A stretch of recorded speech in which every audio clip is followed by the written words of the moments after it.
Vamos a ver algunos temas relacionados con las consecuencias que va a tener la inmigración europea en nuestro país, la llegada de alemanes, por ejemplo, ingleses, italianos, croatas, entre otras nacionalidades, y cómo eso va a afectar a los pueblos originarios que habían acá en nuestro país. Hasta el día de hoy hay conflictos que están latentes, es cosa que ustedes vean las noticias en un día y se van a dar cuenta de lo que sucede, por ejemplo, en la Araucanía, que hasta el día de hoy se mantiene una tensión entre estos grupos y el Estado por la propiedad de las tierras de la zona de la Araucanía y del sur del Biobío. Así que vamos a comenzar viendo cuáles son las consecuencias que tiene esta inmigración europea. En primer lugar, tenemos que aclarar que van a haber dos tipos de migraciones. Una que va a ser la que va el Estado a promover. El Estado de Chile va a instalar oficinas en Berlín y en otras ciudades alemanas, en las cuales van a reclutar a familias alemanas para que vengan a vivir al sur de Chile. Estamos hablando en el siglo XIX, con la finalidad de que ellos acá empiecen a instalar una industria productiva y también para que vayan generando crecimiento económico, desarrollo económico en esta zona y así motivando a que muchas más personas migren para allá. Si una familia alemana se instalaba con una industria, iban a necesitar a muchas personas para que trabajaran en esa industria. Por lo tanto, eso también iba a motivar que la colonización de estas tierras fuese más rápida y que llegasen muchas más personas a vivir ahí. Y la otra migración va a ser la migración espontánea, donde familias van a decidir por sus propios medios venirse a vivir a nuestro país. Como nuestro país estaba empezando su vida como nación independiente, había muchos territorios en los cuales prácticamente no vivían personas. Por lo tanto, va a ser más fácil conseguir terrenos y ahí se podían instalar, tenía mucho más espacio, considerando que en Europa en esa época las ciudades europeas estaban totalmente hacinadas. Esto principalmente por las consecuencias de la revolución industrial, que va a motivar a que millones de personas se vayan a vivir desde el campo hacia las ciudades, ¿ya? Y a raíz de esa sobrepoblación que había en la ciudad europea, la falta de trabajo también, las malas condiciones de vida, muchas familias van a pensar que cruzar el planeta y venirse a América era una buena alternativa. Nuestro país va a recibir a miles de migrantes, Argentina también, Estados Unidos va a recibir millones de migrantes, y eso va a permitir que el continente europeo se vaya desestresando un poco en cuanto a la gran cantidad de población que había ahí viviendo, ¿ya? Así que tenemos esos dos tipos de migraciones, y esto va a tener como finalidad, en el caso de nuestro territorio, buscar colonizar lugares en los cuales estaban deshabitados o que vivían pueblos indígenas, pero en el fondo no había presencia del Estado chileno, y también darle vida al sistema económico, hacer que fuese productivo nuestro país. Como les decía antes, esto va a favorecer el desarrollo industrial, comercial, la agricultura hasta el día de hoy es muy fuerte en nuestro país. Somos un país que exporta muchos alimentos al resto del mundo. Por ejemplo, es sumamente normal que en un supermercado en Japón ustedes encuentren vinos chilenos, como también encuentren carne chilena o frutas de Chile. ¿Ya? Hasta el día de hoy Chile es un país que produce mucho más alimentos de los que se consumen dentro del mismo territorio. Así también con el comercio, hasta el día de hoy somos una economía que está inmersa en todo el escenario mundial. Tenemos más de 60 tratados de libre comercio con distintos países, lo que permite que podamos acceder a productos a un precio más barato, porque no tienen que pagar impuestos cuando ingresan a Chile. Y también va a influir en el desarrollo de la industria minera, del salitre y del cobre en la zona norte, y del oro ya en la zona sur. Uno de los principales problemas que va a tener esta migración europea en nuestro territorio es el hecho de que van a empezar a expulsar y a mover a pueblos indígenas de lugares donde ellos habían habitado por miles de años. Esto lo vamos a ir viendo ahora a continuación. Cuando hablamos de los migrantes alemanes, ellos van a llegar principalmente invitados por el Estado de Chile, ¿ya? De hecho, las personas que estaban a cargo de las oficinas de migración chilena en Berlín se van a encargar de buscar familias,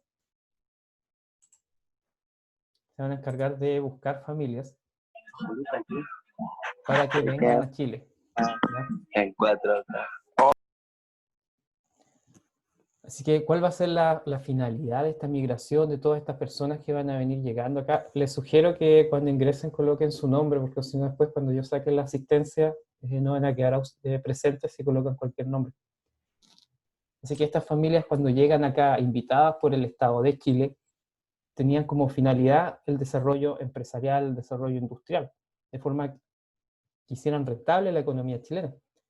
Si llega un migrante, instala una empresa, y esa empresa empieza a vender sus productos, va a generar por un lado, acceso a los productos para el resto de la población, también va a generar empleos y va a tener que pagar impuestos al Estado chileno. De esa forma el Estado se va a poder ir financiando a sí mismo. En el caso de los alemanes, ellos se van a dedicar principalmente al ámbito de la agricultura, cultivos de maíz, de trigo, de cebada, a la ganadería de vacas, por ejemplo, de ovejas también. Y en el ámbito industrial, producción de algún tipo de maquinaria y también en la producción de cerveza y otro tipo de destilado. Actualmente se estima que alrededor de 500.000 personas en nuestro país son descendientes de estos migrantes alemanes que van a llegar a la zona sur. No sé si tienen alguna consulta hasta ahora. Bueno, también vamos a empezar a llegar los británicos, quienes se van a instalar principalmente en las zonas que están dedicadas al comercio, como es Valparaíso y Santiago. Durante el siglo XIX, no olviden que la ciudad de Valparaíso, el puerto de Valparaíso, va a ser uno de los puertos más activos del planeta. Gran parte de las mercaderías que iban desde Europa hasta la zona de Asia van a pasar por el puerto de Valparaíso. Por lo tanto, ahí se producía el intercambio comercial. Muchas de las ventas, de las entregas de productos a otros países se producían acá en Valparaíso.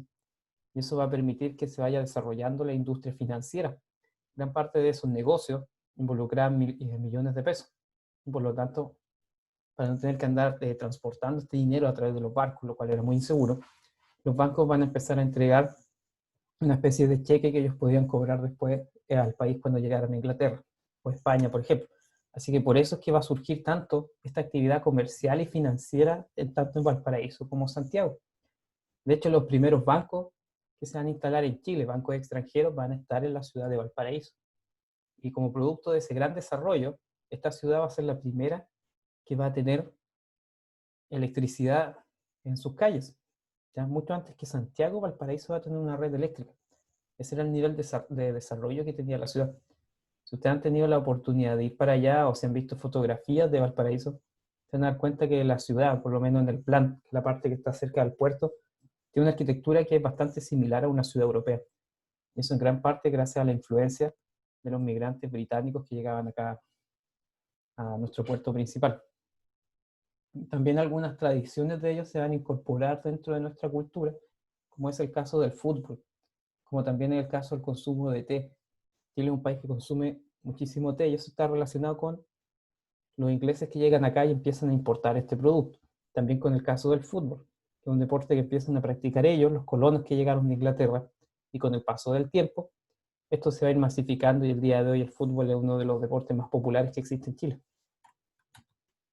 En el caso de los croatas, ellos se van a ir instalando en la zona norte, en la zona extrema, y en la zona austral, la zona de Magallanes. Acuérdense que todo lo que nosotros estamos viendo en estas dos guías, después va a ir en la evaluación formativa, y a partir del segundo semestre, las evaluaciones que se hacen online también van a tener notas. Así que esto también influye en la nota final que van a tener.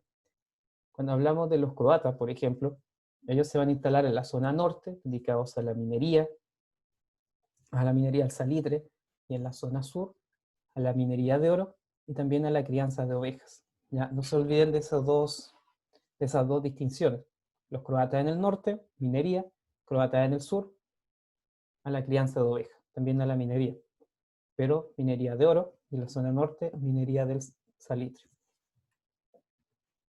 La imagen que ustedes están viendo acá corresponde a una de estas oficinas salitreras, la oficina de Humberston, que hasta el día de hoy es patrimonio de la humanidad, lo que significa que se debe resguardar y proteger para que las futuras generaciones puedan conocer cómo nosotros como especie hemos ido desarrollándonos, cómo hemos ido cambiando. Por ejemplo, ya las condiciones de vida que habían en la Pampa, acá en el desierto, eran terribles.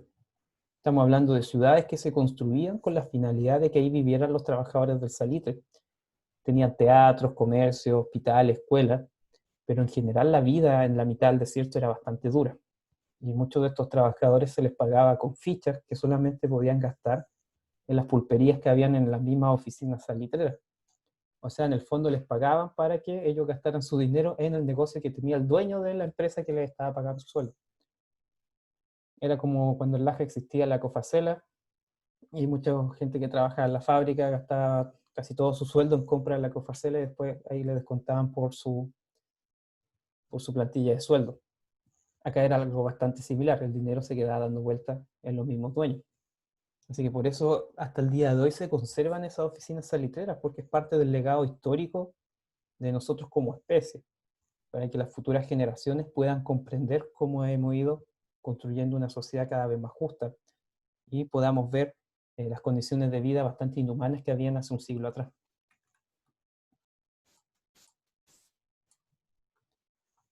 Como hablábamos de los croatas, ellos, cierto, ya estábamos viendo lo que correspondía a la zona norte, la ciudad de Iquique, y principalmente al desierto de Iquique hacia la zona desértica. Ellos también van a estar presentes en la zona austral.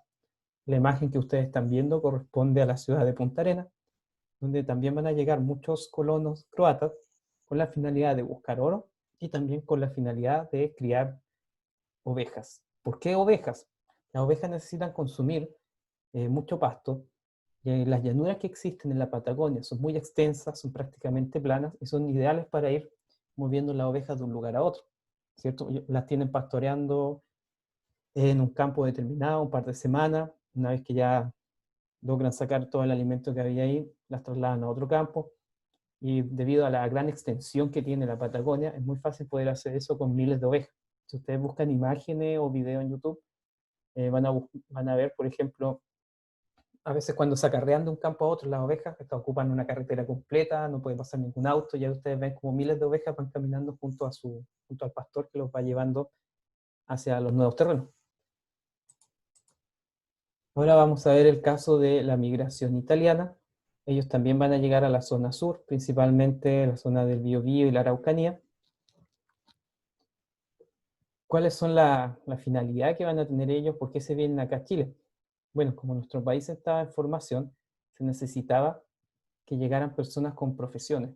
¿Ya? La migración de los italianos van a ser principalmente profesiones como periodistas, profesores, ingenieros, que van a llegar acá a Chile a prestar sus servicios. Porque como nuestro país en sus primeros años no tenía universidad, no existían profesionales que se pudiesen dedicar, por ejemplo, a actividades relacionadas con la ingeniería. Y por eso es que va a ser necesario que lleguen extranjeros con estas profesiones ya desarrolladas, con años de experiencia, para que contribuyeran a la especialización de Chile y al desarrollo de nuestra economía nacional.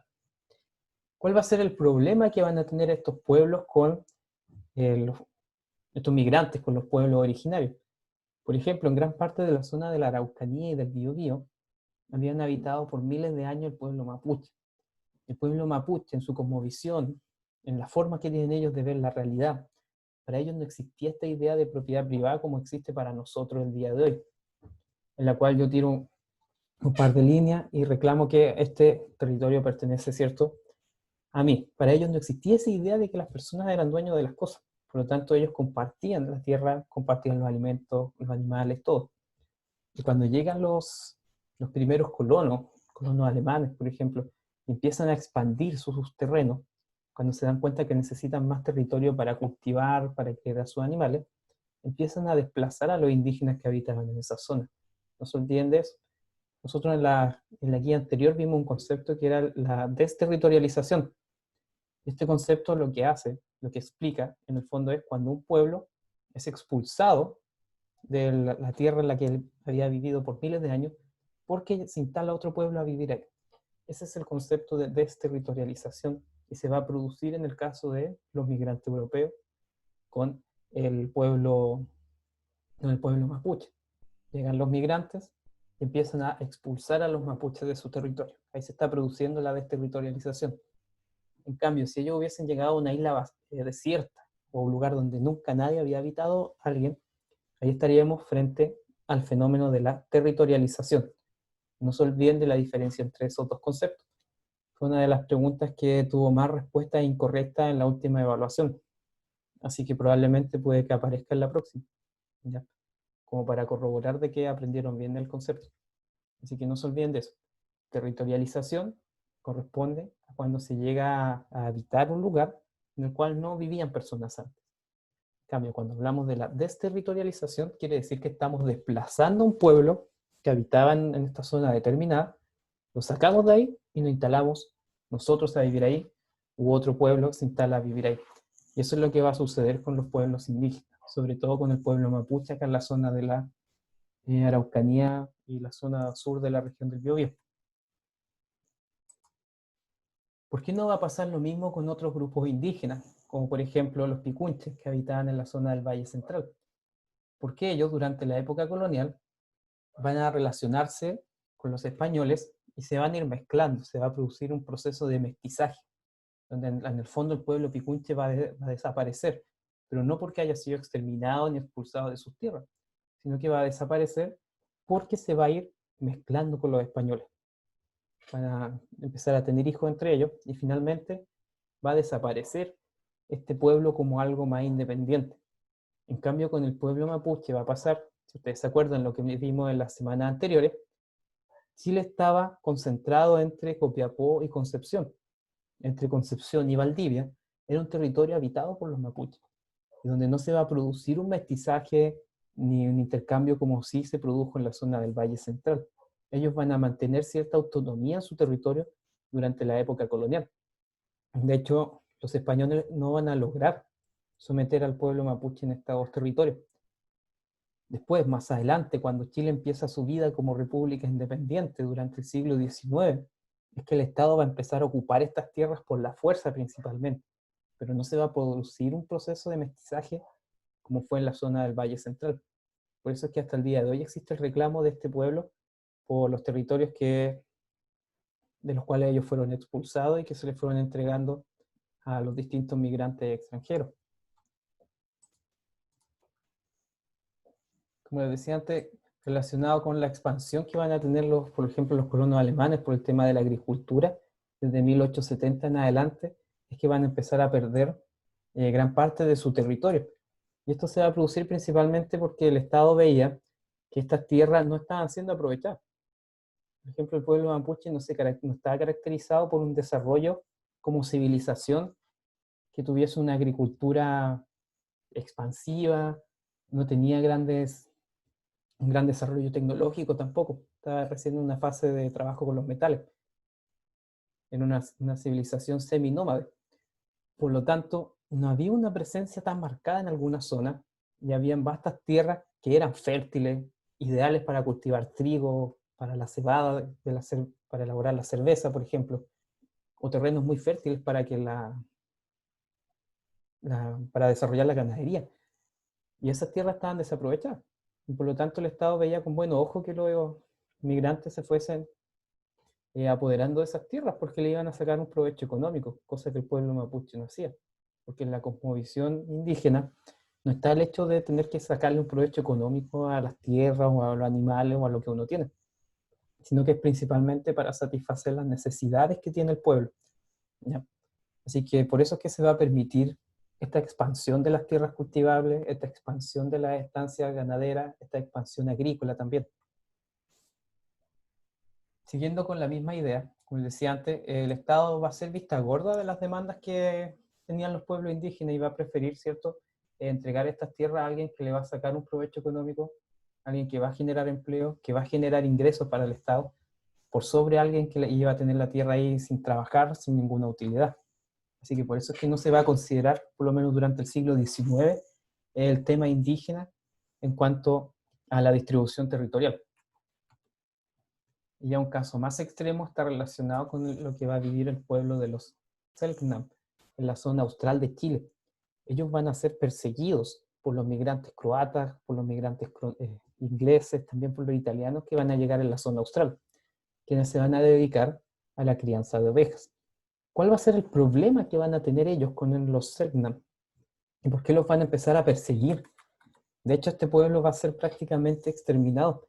En la imagen que ustedes están viendo acá, se ve un grupo de cazadores, pero ellos no son cazadores de lobos ni ningún otro tipo de animal. Son cazadores indígenas.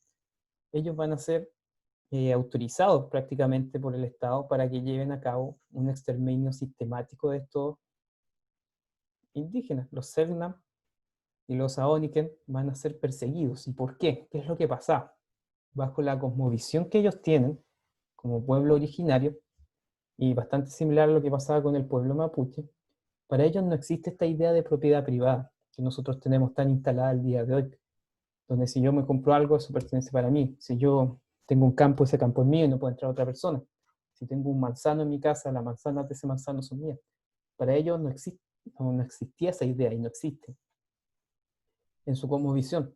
Para ellos, si había un manzano y tenía manzanas, independiente del lugar donde estuviera, yo podía ir y sacarlas, porque se entendía que la naturaleza está ahí para entregarnos eh, alimento.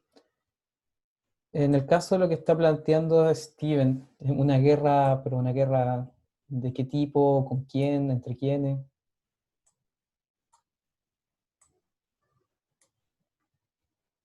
¿Una guerra interna? ¿Una guerra entre Chile y otro país? ¿Entre Mapuche y el Estado?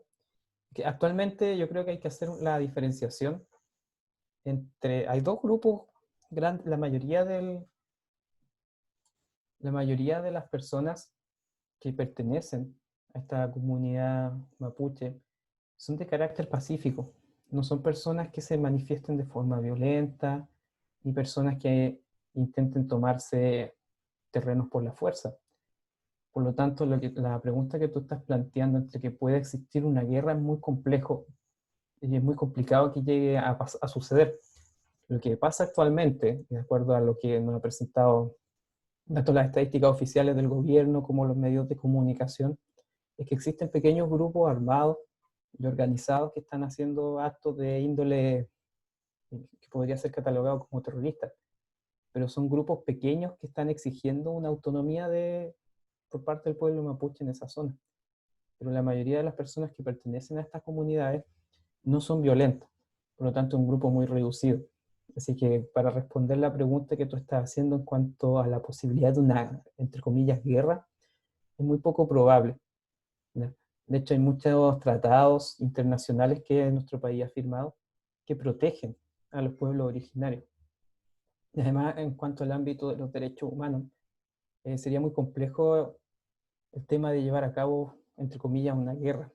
Así que lo más susceptible y lo más posible que vaya a pasar es que se produzca una negociación entre estos grupos más radicales, porque en el fondo esa violencia que están utilizando es para presionar, es para ejercer presión para que el Estado tome decisiones en cuanto a las demandas que ellos están exigiendo. Y una vez que esas demandas logren satisfacerse o se logre llegar a un acuerdo entre las partes, si es que sucede, las acciones violentas deberían terminar. El problema es que es muy difícil delimitar y poder establecer a ciencia cierta qué tierras efectivamente pertenecían a este pueblo y cuáles tierras no pertenecen a este pueblo. Estamos hablando de una entrega territorial que se ha ido haciendo a colonos desde la época en que estaban los españoles acá en nuestro territorio hasta el día de hoy. Por lo tanto, es muy complejo lograr delimitar cuáles serían las fronteras de las tierras que pertenecen a este pueblo originario.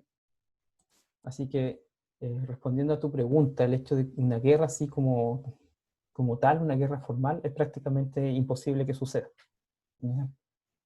Así que estos pueblos indígenas, por ejemplo, los Selknam y los Ahoniquén, fueron perseguidos muchas veces porque ellos cuando veían ovejas pastando, ellos no se daban cuenta de que había una reja, por ejemplo, con alambre de púa, que delimitaba el terreno del dueño de esta oveja.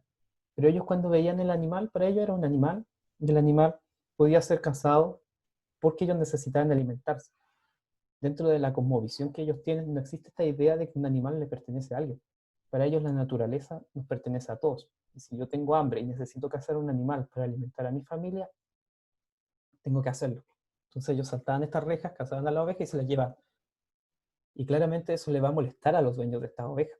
No van a estar de acuerdo con que este pueblo, con que estos indígenas llegasen y se robaran a sus animales desde la perspectiva que ellos tenían.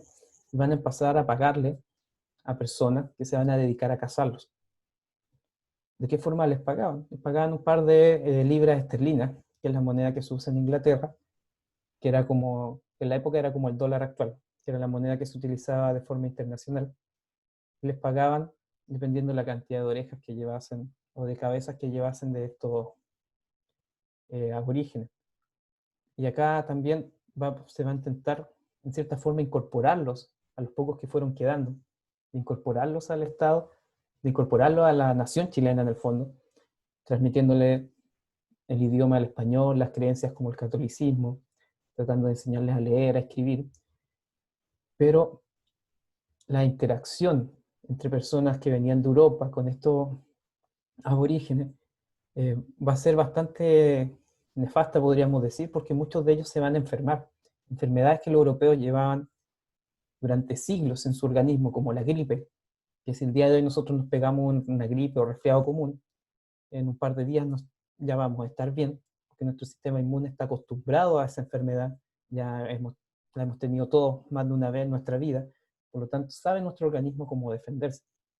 En el caso de los Selknam, ellos nunca se habían enfermado de gripe, en su genética no estaba la identidad de esta enfermedad, por lo tanto no la podían combatir. Algo que era muy simple los terminaba matando. Es lo mismo que pasa actualmente, por ejemplo, con el tema del COVID-19. Actualmente ninguno de nosotros tiene inmunidad frente a este virus, pero puede que de aquí a 30 años más, puede que en 30 años más todos seamos inmunes a la cepa actual. Y con los Selknam pasaba lo mismo, como ellos nunca habían estado en contacto con la gripe, para ellos era mortal, como nos podría pasar a nosotros en el caso del COVID-19, en el peor de los casos. Así que eso también va a ir generando que estos pueblos vayan perdiendo su cantidad, perdiendo su territorio también. Y finalmente, al día de hoy, existen muy pocas personas que son descendientes de Selknam y Aoniken. ¿Ya? En cambio, el pueblo mapuche, como se mantuvo un poco más aislado en la zona del Biobío, va a lograr conservar de mejor manera su cultura.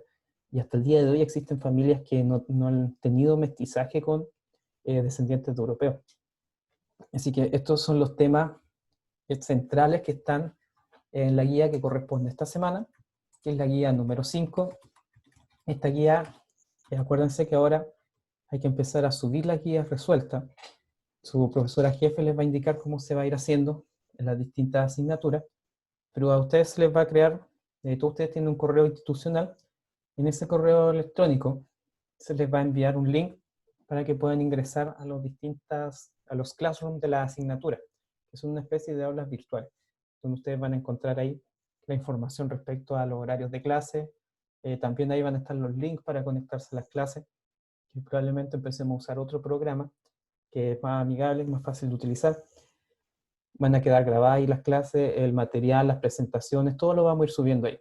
Y ahí también ustedes van a tener que enviar las guías, las cuales se van a poder escribir directamente en el computador, o que ustedes van a poder adjuntar, enviar o sacarle una fotografía. También se va a dar la posibilidad que aquellos que quieran seguir trabajando en papel con la guía, si lo han venido haciendo así desde el comienzo, puedan seguir haciendo, pero con la desventaja de que ustedes van armando el portafolio en papel, este va a tener una revisión, podríamos decir prácticamente al final del semestre. En cambio, si ustedes van subiendo las guías a través de internet en esta plataforma de Classroom, nosotros se las vamos a poder ir revisando en el momento. Entonces, si ustedes van a ir sabiendo, van a poder saber cómo va su progreso, cómo va sus notas, y así van a tener una idea de cómo ha sido su trabajo. ¿Ya? Así que no sé si tienen alguna consulta o alguna duda de lo que hemos estado viendo hasta ahora.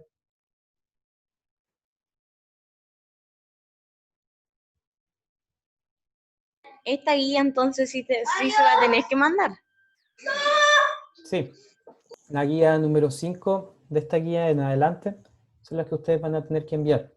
Como el sistema se está empezando a implementar esta semana, en el caso de esta guía van a tener hasta el 21 de agosto para subirla. Ya va a haber un plazo bastante largo, porque se entiende que ustedes tienen que aprender a usar la plataforma también. Ah, ok. Así que, miren, tienen la semana para trabajarla, y nosotros el día jueves nos vamos a juntar acá y la vamos a ir revisando entre todos. Entonces aprovechen de ir haciendo la guía, y el próximo jueves la vamos a revisar. Entre todos acá nos conectamos y vamos viendo lo que correspondía a cada una de las preguntas. Y así van ganando tiempo y van avanzando en su trabajo para que después no se les junte con otra asignatura. No sé si tienen alguna duda o alguna inquietud sobre lo que hemos conversado el día de hoy, sobre la modalidad de trabajo también. ¿Cuándo hay que enviar la guía? Miren, por ejemplo, como les decía antes, en el caso de esta guía, como se está empezando con el sistema, van a tener plazo hasta el 21 de agosto. Pero con las próximas guías, ustedes tienen una semana, que es la semana en la que se les entrega, en la cual ustedes la revisan con sus profesores a través de internet u de otros medios, y después hay otra semana que es de retroalimentación. En el fondo, para cada guía van a tener 2 semanas de trabajo. Y terminando la segunda semana, ya deberían estar enviando la guía, ya resuelta.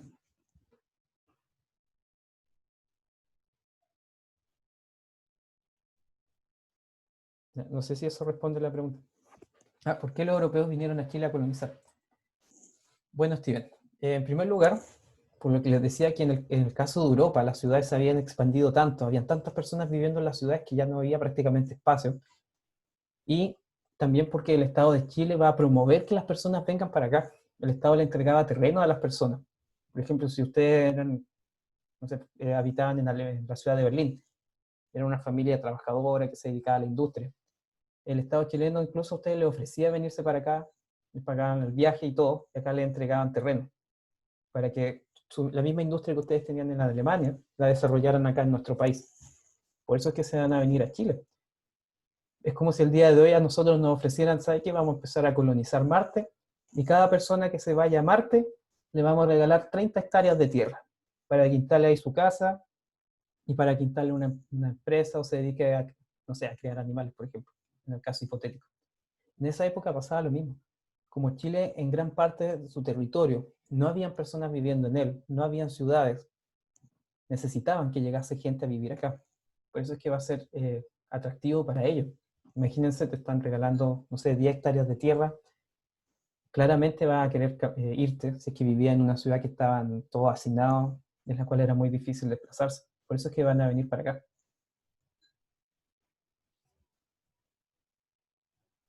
No sé si tienen alguna otra duda.